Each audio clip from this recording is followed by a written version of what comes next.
Welcome same ફોનની આ book છે ઉત્તર પડતરવાળી એડવાન્સ કોસ્ટવાળી.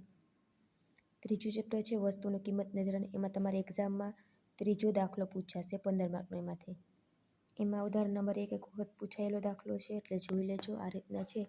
પછી તમારે લખવાનું, જેમાં મુદ્દા આપ્યા ને મુદ્દા મુજબ તમારે ગણતરી કરવાની કે રોકવાનું પણ 20% તો 20% કરીને પછી બીજી રીતના. એ રીતના ઉદાહરણ નંબર 1 છે.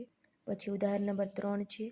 પત્રકમાં કીધું કે 90% એટલા અને 100% મુજબ વેચાણ આપ્યું બધું, તો તમારે ફેરફાર વધારાના એકમો મુજબ ગણતરી કરવાની છે. આ ઇઝી દાખલો છે, સાવ ઇઝી દાખલો છે. જોઈ લેજો, પૂછાયેલો દાખલો છે, આવડી જશે એક વખત કરશો તો. પછી એના પછી ઉદાહરણ નંબર 6 આપેલું છે કે માલ સામાનના ચલિત ખર્ચ ને પરોક્ષ ખર્ચને આપેલ છે તમને. પછી નીચે કીધું કે સ્થિર રોકાયેલી મૂડી એટલી છે. સ્થિર મિલકતમાં ચલિત મિલકતમાં રોકાયેલી અપેક્ષિત વળતરનો દર આપેલ છે. એના આધારે તમારે નાનકડું એવું પત્રક બનાવવાનું. કુલ પડતર મળે ગઈ. પછી તમારે સૂત્રમાં કિંમત મૂકતી જવાનું કે રોકાયેલી મૂડી શું છે, સ્થિર મિલકત પ્લસ ચાલુ મિલકતવાળી. તો સ્થિર મિલકતના રૂપિયા આપ્યા, ચાલુ મિલકત છે એ વેચાણના 50%. તો એ રીતે તમારે ગણતરી કરતું જવાનું, સૂત્ર મૂકતું જવાનું, સૂત્રમાં કિંમત મૂકતી જાય. એ રીતના ગણતરી. આ રીતનો દાખલો પૂછી શકે 15 માર્કનું. આ પેલી રીત છે. એક ઓલી રીત હતી આગળ જોઈએ, આ બીજી રીત. આમ જો કે આમાં પૂછવાની શક્યતા વધુ છે. બેઠો આવો દાખલો પૂછી શકે, એટલે જોઈ લેજો. ઉદાહરણ નંબર 11 એના જેવું જ હતું. તો એ એક દાખલો હતો સૂત્રવાળું, પત્રક બને સૂત્ર લખવાવાળું.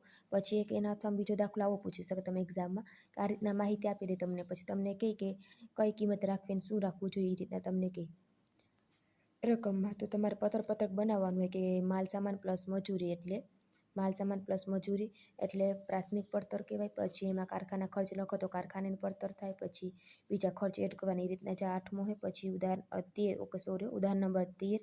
પછી ઉદાહરણ નંબર 14 પૂછાઈ ગયેલ છે એક્ઝામમાં કે એક વખત તમને પત્રક આપી દીધું, પછી પાછું કીધું કે એમાં એટલા ટકાનો વધારો કરો. તો એક વખત આ રીતનો જે દાખલો પત્રક બનાવવાનું, પછી આ વધારો કરો એમ કીધું તો પછી પાછું પત્રક બનાવવાનું. મોસ્ટ ઓફ એક ફેરે પત્રક બનાવવું પડે. માલ સામાન પ્લસ મજૂરી આવું જોઈ લેજો. આ રીતના માહિતી આપે કરે તો આ રીતના પત્રક બનાવવાનું. માલ સામાન પ્લસ મજૂરી એટલે પ્રાથમિક પડતર, ઉત્પાદન ખર્ચ પ્લસ કરો એટલે કારખાના પડતર, વહીવટી ખર્ચ પ્લસ કરો એટલે વેચાણની ઉત્પાદન પડતર, પછી વેચાણ ખર્ચ પ્લસ કરો એટલે વેચાણની પડતર, એમાં નફો પ્લસ કરો એટલે વેચાણ મળી જાય. એ આના આધારે લખવાનું છે, આ પત્રકના આધારે. હવે તમારે જો એમાં વેચાણમાં એટલા એકમોનું થશે ને એટલામાં વધારો થયો ઘટાડો થયો, એના માટે પાછું અલગ પત્રક બનાવો. એ સેમ જ કે માલ સામાન પ્લસ મજૂરી પ્રાથમિક પડતર, ઉત્પાદન ના કરીએ તો કારખાના પડતર, એ રીતના સેમ. એટલે બીજો દાખલો આ રીતનો છે. તમને અથવા આ રીતનો દાખલો પૂછી શકે તો કરી લેજો. કાલ માટે એક્ઝામ માટે ઓલ ધ બેસ્ટ બધાને. તો આજે બસ આટલું જ. કે પ્રશ્ન હોય તો કમેન્ટ કરજો. બાકી